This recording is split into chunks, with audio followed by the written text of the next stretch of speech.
Unraveling the Mystery. What does "cry uncle" mean? Hello, everyone. Welcome back to our channel where we explore the fascinating world of English phrases and idioms. Today, we're diving into a very interesting phrase, cry uncle. It's a quirky part of English that might sound a bit confusing at first, but don't worry. By the end of this video, you'll not only understand what it means but also how to use it in conversation. So, let's get started.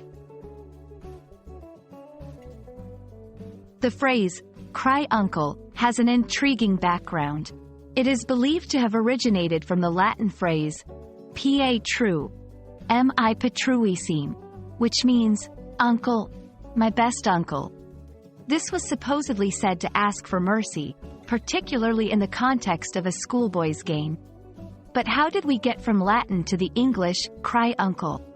The transition happened over many years, with the phrase being adapted into the English language and gaining a new meaning.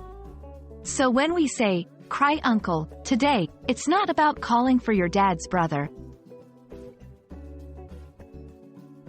In modern terms, when someone cries uncle, it means they are admitting defeat or asking for mercy, usually in a playful or competitive situation. It's like saying, okay, you win, or I give up. The phrase is often used when someone has been persistently trying to prove a point or win at some contest or debate. The moment they cry uncle, they're essentially waving a white flag of surrender. Now, let's look at how to actually use this phrase. Here are a few examples. I had my brother in a playful headlock, and he finally had to cry uncle. After hours of negotiating with the car salesman, I finally cried uncle and agreed to their terms.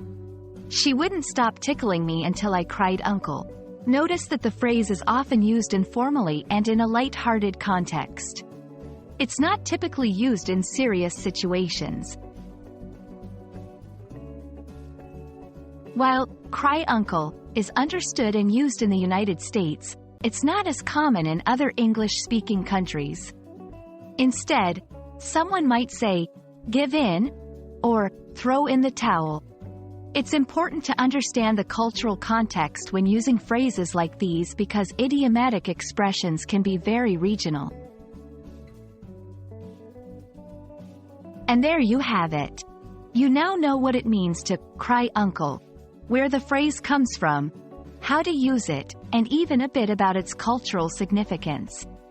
It's a fun and playful expression that can add color to your conversations. I hope you enjoyed learning about this phrase and feel more confident using it in English.